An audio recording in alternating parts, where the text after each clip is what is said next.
Coup de projecteur maintenant sur le photographe David Lachapelle qui fait paraître 2 ouvrages d'images inédites.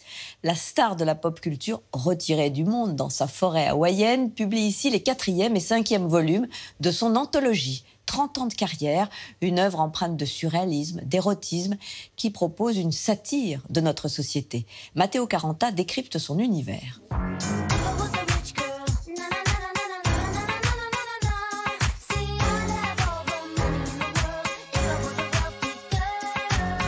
Frisson au royaume du kitsch, David Lachapelle, qui a fait briller les princesses pop au début des années 2000, vient de publier 2 volumes retraçant 30 années de photographie gloss et saturée, version Star à gogo.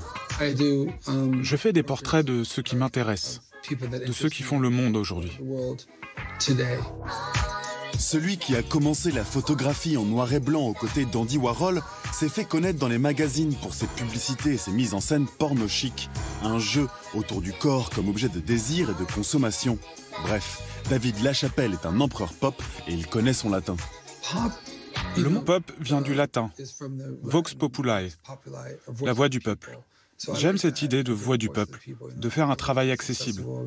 Michelangelo est le premier des artistes pop. Tout le monde connaît son travail. C'est aussi pour ça que je mets des célébrités. Autrement, ce ne serait que des livres d'art. Mais avec les pop stars, vous ajoutez une couche qui peut attirer des jeunes ou des fans à découvrir votre monde. Et son monde, David Lachapelle le puise dans les références riches et colorées de la Renaissance. Ces artistes sont très importants pour moi. Je puise beaucoup dans la Renaissance et dans ces artistes. Le travail figuratif et les thématiques qu'ils abordent. Par exemple, le Vénus et Mars de Botticelli, qui confronte le dieu de la guerre et de l'avidité à la déesse de la beauté et de l'amour. Je trouve que ces thématiques restent d'actualité aujourd'hui.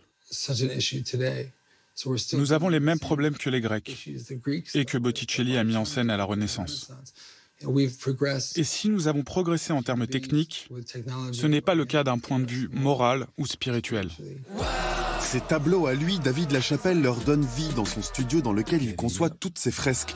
Et n'allez pas penser qu'il triche, le photographe installe ses lumières et ses décors pour de vrai.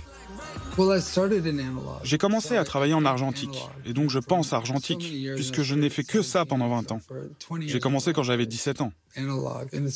C'est plus drôle de créer ces moments et de les photographier.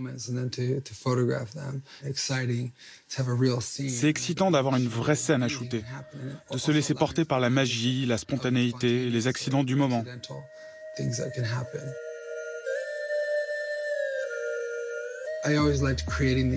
J'ai toujours aimé créer ces scènes, penser au concept. L'idée est très importante. Et puis faire un casting. C'est presque un événement.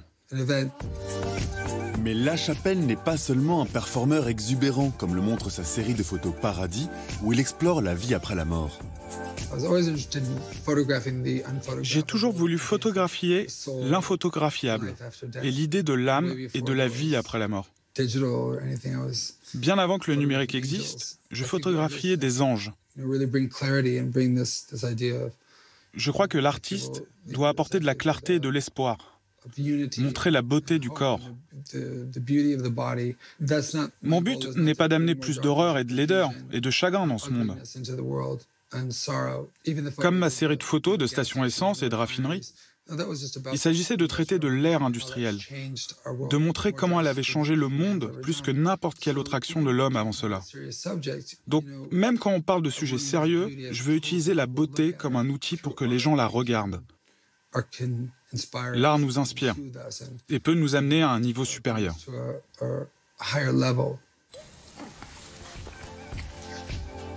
Hey, what did you expect?